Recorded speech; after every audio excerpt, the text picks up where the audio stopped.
Countdown for blast off. X minus 5, 4, 3, 2, X minus 1, fire.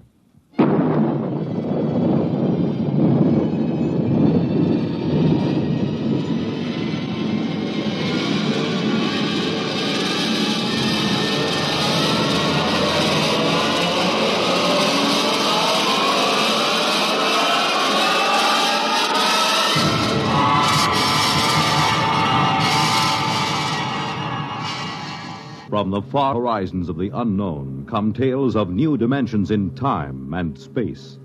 These are stories of the future, adventures in which you'll live in a million, could be years, on 1,000 maybe worlds. The National Broadcasting Company, in cooperation with Galaxy Science Fiction Magazine, presents X minus 1.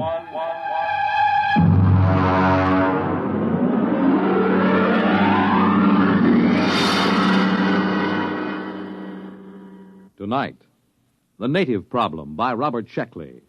But first, hear this. This is Marion Baker of Atlanta, Georgia. As a teacher, there is a problem that I feel quite acutely.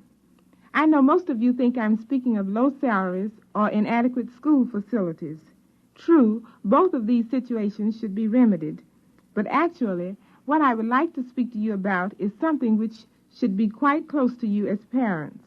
Each day in your community, there are quite probably children who will miss valuable days in school simply because of preventable illnesses.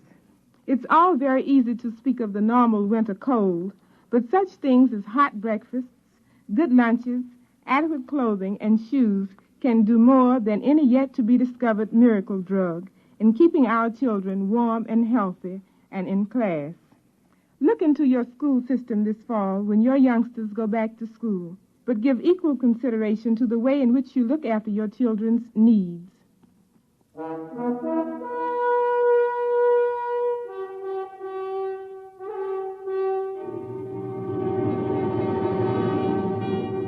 Now, X minus 1, and tonight's story, The Native Problem. To begin with, my name is Edward Danton. I've always been a misfit. Oh, that's all right. I'm not sensitive about it. In fact, I've grown rather proud of it. I just don't fit in the modern 22nd century world. There was no place in all of New York City, from Norfolk to Bangor, where I felt at home. And it was the same in every other great city complex on Earth. In school, I took such elementary subjects as group acculturation, sibling fit, values recognition, and folkways judgment. There was only one thing to do. As practically every misfit in the past century had done, I decided to migrate to deep space and find a place where I could call my soul my own. I told my best friend Al Trevor of my plan. Good night. You're really going, Ed? That's right, Al. Just as far from this solar system as I can get. But why, man? You've played 12-handed bridge with me, Al. You know what a dope I am at mass dancing. I'm a misfit. I want to get away. And it's not like in the days when the ships used the old Nicholson Drive, with these new GM subspatial torque converters where we can travel in a matter of months what used to take them 30 or 40 years. Well, I hate to see you go. One more thing, Al. I'm going to give you my breeding certificate. Oh, now, Ed, we couldn't let you do You and that. Myrtle want 2 children, don't you? Well, we've always wanted to have 2, but you mustn't I give... won't need a breeding certificate where I'm going. As a matter of fact, I may even find it impossible to breed at all. Well, that could be rather frustrating, old man. Well, maybe after a while I'll find a girl pioneer. In the meantime, there's always sublimation. True. What substitute have you selected? Vegetable gardening. Might as well be practical, you know. Might as well.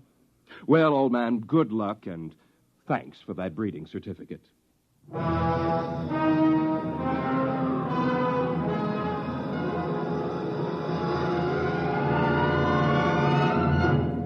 next day, I took off for the stars on a government ship. The spot I picked was out in what they call the New Territories. The planet I finally settled for was ideal. A calm, watery place dotted with fertile islands, blessed with a mild, uniform climate, and absolutely uninhabited. When they left me there, I took formal possession and christened the place New Tahiti, for obvious reasons. At first, it was fine. I was busy exploring, growing vegetables, and building a shelter. After that, though, time began to drag. I had to do something. But what? I was marooned on this deserted planet, and it might be years before another Earthship would land here. And then, miraculously, it happened. A ship came out of the skies and headed for a landing on my own private island. It was an ancient Mickelson Drive job, battered and scored, but bearing a proud legend painted on its nose. The Hutter people, it read. When the ship landed on the beach, I ran out to meet it, forgetting that I must have looked more like a naked savage than a fellow Earthman. Hey, there in the ship! Stop where you are! Welcome to New Tahiti. Boy, am I glad to see you folks. What's the latest news from... Stand back there. Take another step and I'll shoot. What, is something wrong? What's your name? Edward Danton. What's yours? Simeon Smith, military commander of the Hutter people.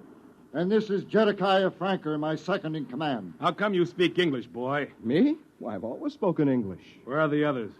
Where are they hiding? There aren't any others. Just me. I see. Father, can't we come out now? No, get back in the ship, Anita. Then I'll watch from here. Say, she's pretty. Your daughter? Huh. What do you think, Simeon? It's what I expected. Ingratiating, fawning, undoubtedly treacherous. Yeah. His people won't show themselves, you notice? Uh-huh. Probably waiting in ambush. I think an object lesson is in order. Right. Put the fear of civilization into them. Hey, don't point that gun at me. Father, no, he hasn't done anything yet. This way the others will know we mean business. It isn't right. Let him have it, Jedediah. No, wait! Wait! Hey! He's running for the woods. Shoot him, Jedediah. Okay. Shoot him. We've got to teach these savages who's boss.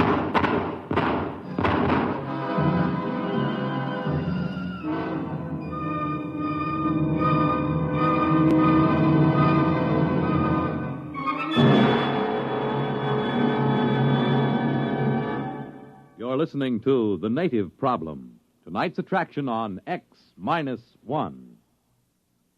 Friends, for as many years as any of us can remember, the sadness that polio has brought to so many homes has been almost unparalleled. But a greater sadness than this lies ahead for any who may from now on catch polio, because it may be due to carelessness. Vaccination against polio, the well-known Salk shots, is more than 75% effective. And it's due to such vaccination that there was a drop of 47% in polio cases last year. 5 million have had as much as one shot of the vaccine. And please remember that while the first and second shots are helpful, the third shot is necessary for maximum protection. Now, there's plenty of vaccine, and the doctors are anxious to cooperate. Remember, the end of polio is at hand, but it takes 3 visits to the doctor to lick it. Can you afford not to go?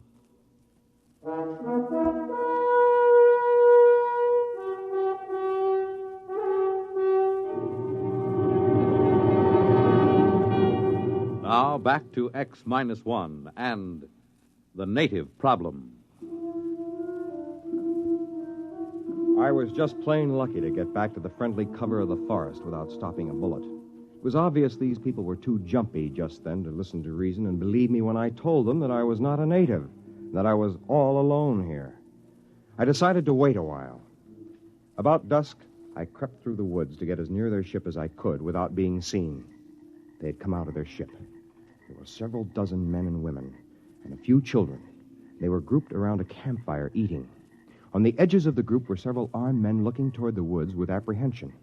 I watched while their leader, Simeon, stepped into the circle of firelight to address them. I could hear everything he said plainly. Friends, we have come at last to our long-awaited home, our promised land. Behold, a land of milk and honey, a place of bounty and abundance. Was it not worth the long voyage, the constant peril, the endless search? Yes, it was. However, there is an aboriginal people here, naked and savage, undoubtedly cunning, ruthless and amoral, as aboriginals always are. Of these we must beware. We will live in peace with them if they will let us. No one can tell what goes on in a savage heart. Their standards are not ours. Their morals are not ours. We cannot trust them. We must be forever on guard. And if in doubt, we must shoot first. Remember, land too. This was not going to be easy. I decided not to try another approach that night.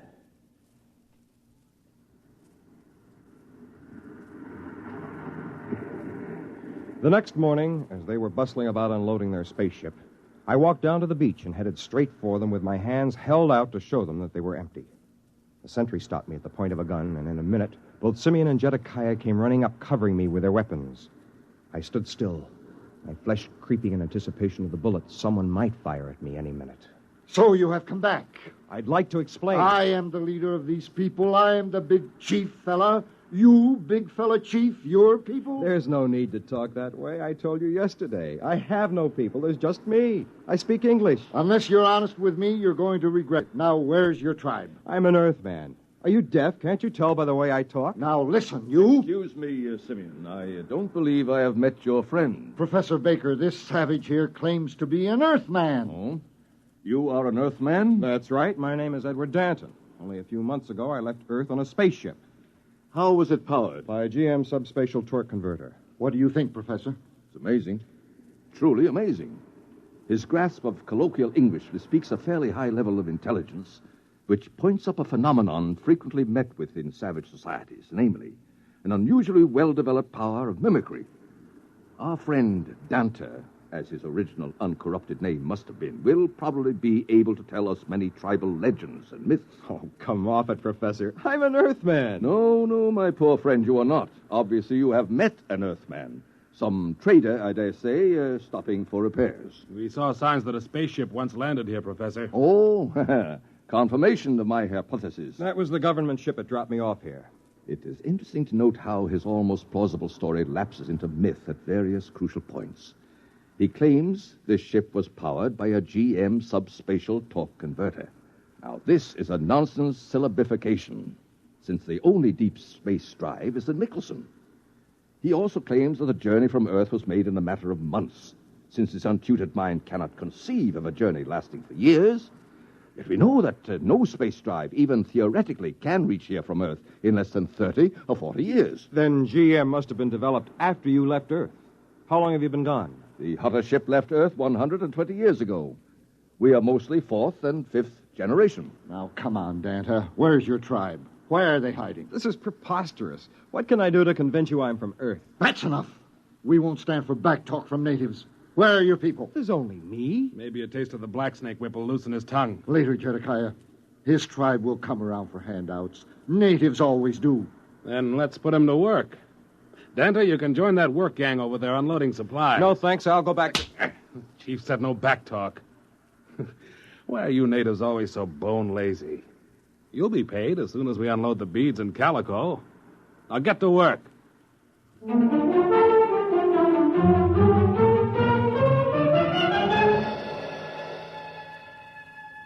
What could I do? I joined the work gang and unloaded the ship. By late afternoon, we had finished. I sneaked off to sit beside a mountain spring near the ship. In a few minutes, Anita, the pretty girl I had noticed the day before, came and sat beside me.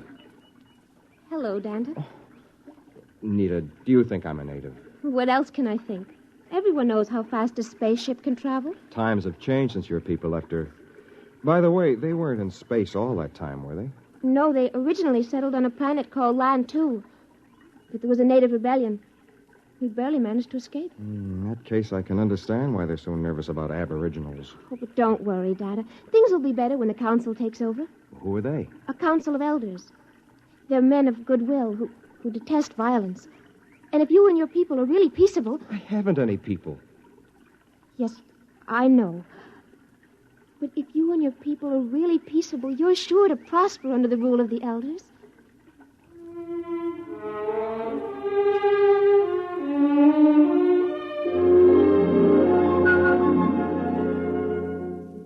It was no use.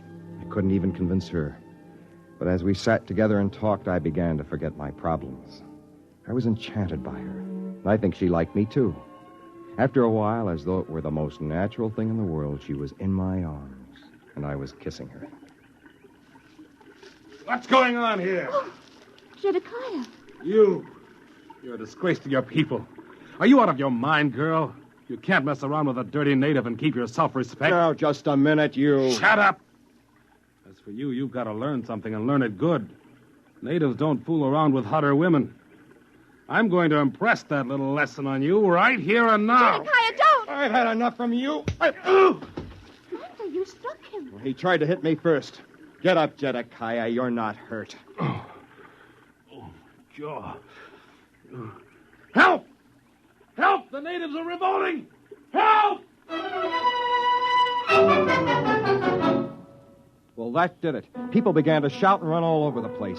Anita tried to calm them down, but it was no use. I took to the brush just before they turned a machine gun on me. And all that night I hid, while armed parties went crashing through the woods, shouting and firing at shadows. It was a nightmare. There goes one. Quick! They're behind us. Turn the machine gun. Got him! No, they got away. Look, they're in the trees. Fire, man, fire!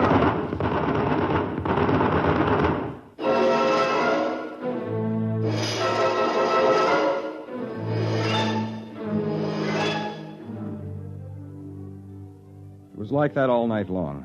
By morning, I was exhausted, and so were they. I hid in the jungle and waited. I don't know what for. And then, along about the middle of the day, I saw Anita.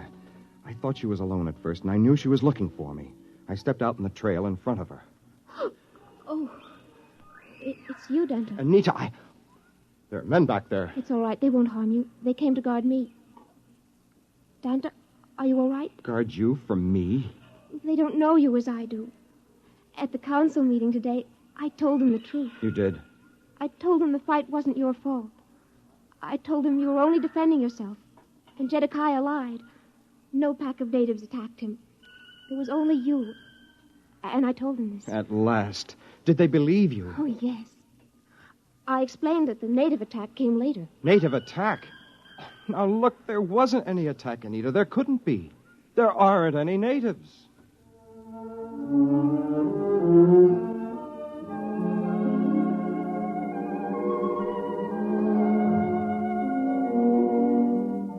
I could tell right then it was no use trying to convince anyone, even the girl I loved.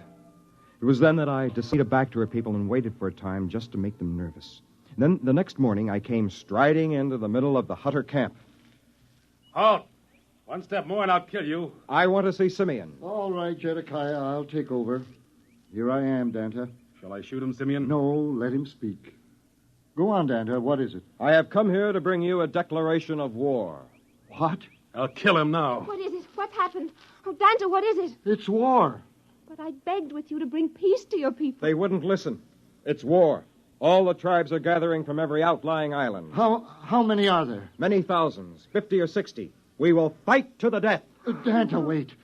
Surely we can reach an agreement. Why shed all this blood? There is a way. I thought so. What do you want? Equal rights. Yes. What else? That is all. Except, naturally, an alliance between the ruling clan of the Hutters and the ruling clan of New Tahiti. In short, a marriage. Never. We'll fight, even though we're wiped out. We can't. We wouldn't have a chance. Accept, Father. Accept before it's too late. How can I accept? Where could I find a Hutter woman who would sacrifice herself for a marriage like that? Why don't you ask me?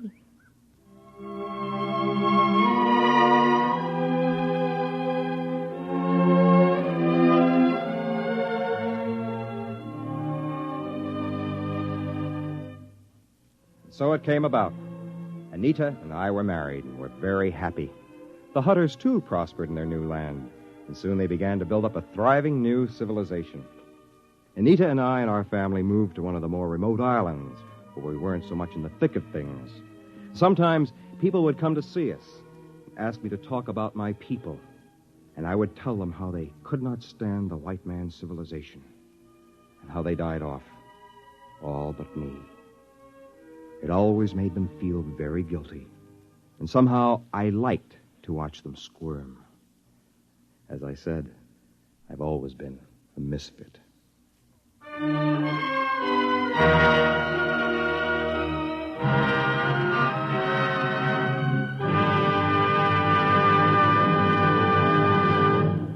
Fred Collins again. I'll have another word about X-1 in a moment. X-1, presented by the National Broadcasting Company in cooperation with Galaxy Science Fiction Magazine, which this month features Break a Leg by Jim Harmon. The man worthwhile couldn't be allowed to smile. If he ever laughed at himself, the entire ship and crew were as good as dead. Read it in Galaxy Magazine on your newsstand today. X-1 has brought you The Native Problem, a story written by Robert Sheckley and adapted for radio by William Welch. Featured in the cast were John Thomas, Joseph Boland, James Dukas, Ellen Muir, Charles Webster, and Alan Bergman. Your announcer, Fred Collins. X-1 was an NBC Radio Network production.